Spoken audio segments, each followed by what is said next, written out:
Hello dear students. Today we will discuss about the basic chordate characters and its outline classification.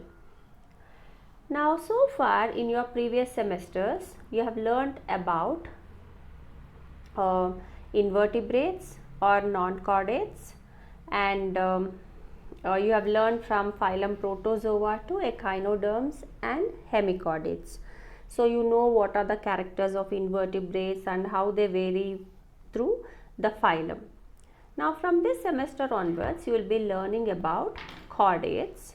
So what do you mean by chordates, or what are the how do an animal get recognized as a chordate?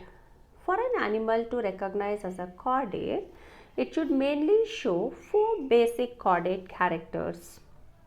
Out of this, the first one is the notochord, second one is the hollow tubular nerve cord, third one is the pharyngeal gill slits, and the fourth one the post-anal tail. Now if you look at this picture, now what is the similarity that you find in all this? They are the ones which belong to different classes of chordates, like a fish, a reptile, a bird and a human. And if you observe, in all these you find a firm or a stiffened back, that is a modified form of a notochord, and you find tail also, and the main importantly you find gills in all these four groups of developing embryos. So all chordates in general, they have to show, or they will show, these four basic chordate characters. One is the presence of rod like stiff notochord, hollow nerve cord which in future develops into brain and spinal cord, whereas notochord will develops or modifies into a vertebral column, whereas pharyngeal gill slits, they become gills in fishes and they are not present in adult reptiles, apes and mammals. They get modified into different parts of the respiratory system. And post-anal tail. Now if you look at this diagram, this represents a generalized diagrammatic representation of a chordate, wherein it shows all the four basic chordate characters in it. Now let us take one by one and see like how they are formed. You know that during embryogenesis, during the development of an embryo, you have the formation of three germ layers, that is ectoderm, mesoderm and endoderm. From these three germ layers, different organs get differentiated. This we call it as organogenesis. And in this process, the notochord, which is towards the dorsal side, and it is present in between the nerve cord and the alimentary canal. That's the position of the notochord.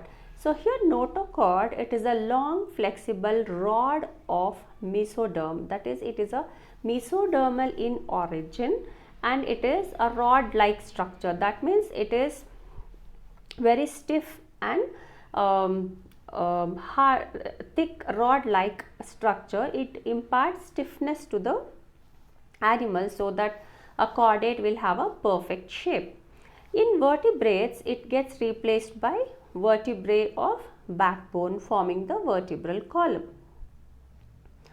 Whereas the nerve cord, nerve cord is present again on the dorsal side and above the notochord, and this dorsal hollow nerve cord. Now why do we call it as hollow? It is a tube like structure. It is not filled with cells so that it become a solid structure.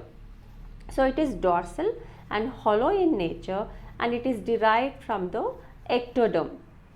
In future or in higher vertebrates, it gets differentiated into brain and the spinal cord.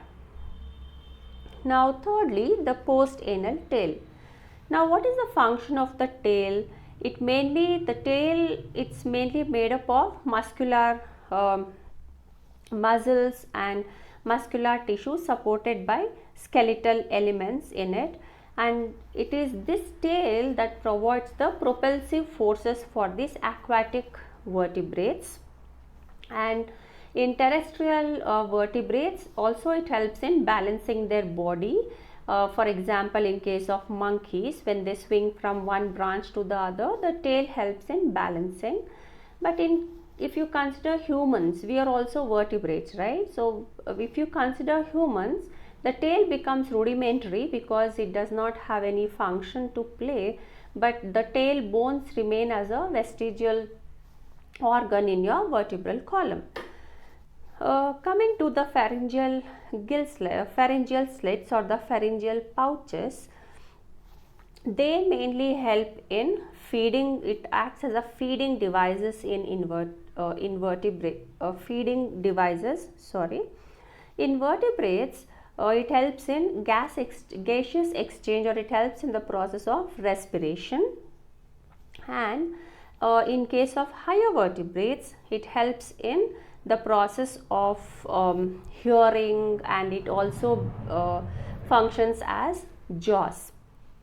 For example, if you take a cephalochordate, which is example being Amphioxus, there this pharyngeal gill slits helps in process of feeding, and it also facilitates the process of respiration, or it helps in the gaseous exchange. But in higher vertebrates, these pharyngeal gill slits or the pharyngeal pouches, they get modified into different structures of the respiratory system. For example, these pharyngeal pouches, they develop into gills of fish and in juvenile or amphibians. In aquatic reptiles, birds and mammals, they are seen in their embryonic development, but then they close during after this embryonic development.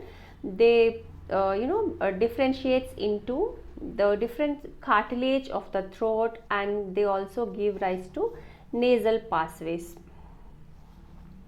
Now this diagram shows you like how different, there are usually 7 pharyngeal gill slits, and out of which each pharyngeal gill slit get modified into different structures, like the Meckel's cartilage and the 3 small bones of the inner ear, the malleus, the incus and stapes.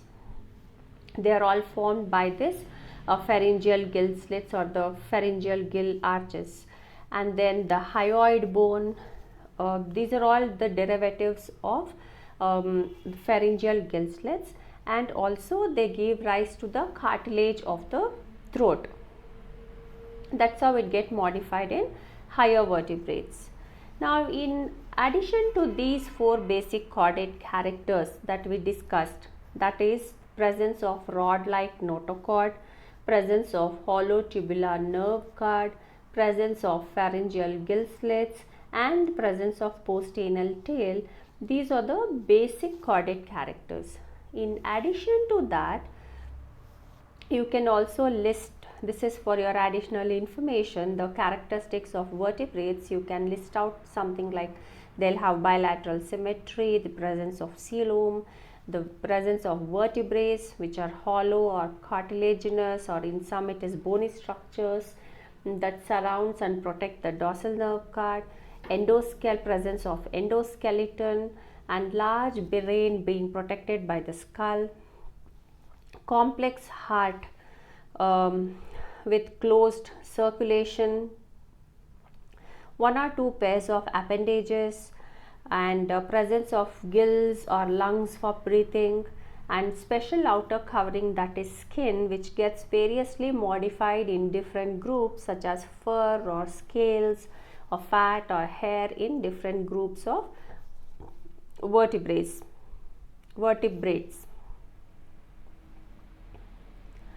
So these are some of the characteristics of chordates. Now coming to their outline classification, when we talk about chordates, chordates includes both protochordates and vertebrates. Now what do you mean when you say protochordates? Proto means first, So they are the first formed chordates. So these protochordates are something like a link between invertebrates and vertebrates. They show all these basic chordate characters, hence you can consider them as a chordate, and in addition they also resemble these invertebrates as well. For example, when you talk about protochordates, these protochordates, they were further divided into three subphylums. One is Hemichordata, subphylum Urochordata, and Cephalochordata. So in all these three, what happened? They found the presence of notochord, presence of nerve cord, and the pharyngeal gill slits. And since we said these are the three basic chordate characters, based on this they classified them under protochordates. But then we know that there was some confusions with the classification of hemichordata, wherein the notochord, that is the notochord is not formed in the same way as it is formed in a typical chordate in hemichordates, and they showed more resemblance towards echinoderms in terms of their embryological evidence, where the tornarial larva of hemichordata resembled the bipinnarial larva of echinoderm and the hemichordates, the example, the Balanoglossus that you have studied, that was looking more like an invertebrate than the chordates, and because of that these hemichordates were taken away from this protochordate and placed as a separate subphylum after echinoderms. This is one aspect of it. Now, leaving that, there were two subphylum. One is Urochordata and the other one is Cephalochordata. Uro means tail. So the chordates which showed the presence of notochord in its tail region, they were all grouped under Urochordata. Example, the tunicates or the ascidians. Whereas the chordates which shows the presence of notochord from their head region till the tail region, and this notochord persisted throughout the life cycle of these chordates, they were grouped under Cephalochordata. Example, Amphioxus or Branchiostoma. So these two examples of a tunicate or a Urochordata, you will learn in detail about their morphology, the structure of ascidian tadpole and how it undergoes metamorphosis, and also in Amphioxus you will learn about its morphology, digestive system, circulatory system in detail. Now these protochordates, they were exclusively marine, and in Urochordata, as I already said, the notochord was present only in the larval tail region. So when it metamorphoses and becomes an adult, it becomes a sedentary form. If you look at an adult ascidia, you cannot guess that it could be a chordate. Okay, so these two belong to Urochordata. Now by this what we can say, any animal can be classified or called as a chordate when it shows the three basic chordate characters, like the presence of notochord, hollow tubular nerve cord, pharyngeal gill slits and the postanal tail, either in their larval stage or in their adult stage. Then you can consider such organism to be a chordate. So it's not necessary that the chordate character should be present throughout its life cycle or only in the adult stage.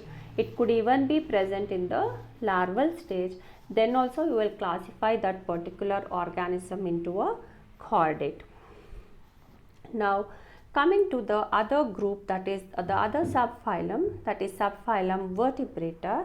Here they possess notochord only in the embryonic developmental stages. Later this notochord get replaced by cartilaginous or bony vertebral column. Then in addition, they possess ventral heart with 2 or 3 or 4 chambered heart in different groups of vertebrates, and they also exhibited paired appendages which is used for locomotion. Now this slide gives you an outline classification of this phylum Chordata. Now what are we doing here? The phylum Chordata is classified into two groups based on presence or absence of skull or the cranium. What is a cranium? It is a brain box, or which covers and protects the brain. Now based on presence or absence of cranium, the chordates were grouped into two groups. One is acraniata and craniata. Now acrania means without cranium. All the chordates that did not have this cranium or the skull, they were grouped under acraniata. Now, and the chordates which possess skull, they were grouped under craniata. Now this acraniata was further divided into three subphylums, that is hemichordata, urochordata and cephalochordata. Now I have already told you why these hemichordates were removed from here. So we are left with two subphylums, urochordata and cephalochordata. This subphylum urochordata, they are the ones which shows presence of notochord in their tail region, and they are further divided into three classes: class Acidaceae, example Acidia; class Thalassae, example Pyrosoma; class Larvaceae, example Vexillaria. Okay, these are the three classes of subphylum Urochordata. Then subphylum Cephalochordata, it has only one class, that is Leptocardi, and the example for this is Amphioxus. Now what are cephalochordates? They are the ones which shows the presence of notochord from head region to tail region. So they are called as cephalochordates, and it includes only one class, that is Leptocardi, and example being Amphioxus. This is with respect to acraniata. Now when you consider craniates, the ones which has the skull or the brain box, that gets further divided into two divisions. Okay, two divisions. Now these two divisions are, one is division agnatha and division gnathostomata. Now this classification is done based on presence or absence of jaws. So gnatha means jaws, agnatha means without jaws. So the vertebrates which do not possess jaws, they are all grouped under agnatha, and gnathostomata are the ones which possess jaws. Now this agnatha is further classified into two classes, class Ostracodermi and class Cyclostomata. Now ostracodermi, derme means skin, ostraco means horny kind of projections or shell or thickened projections on the skin. So this is an extinct organisms with horny or shell like skin. Okay, so they are all grouped under ostracodermi. They are jawless vertebrates. So example being Cephalopsis. Whereas the second class, the Cyclostomata, cyclo means circular or round, stoma means mouth. So the chordates or the vertebrates which possess circular mouth, they have been grouped under Cyclostomata. Example Petromyzon.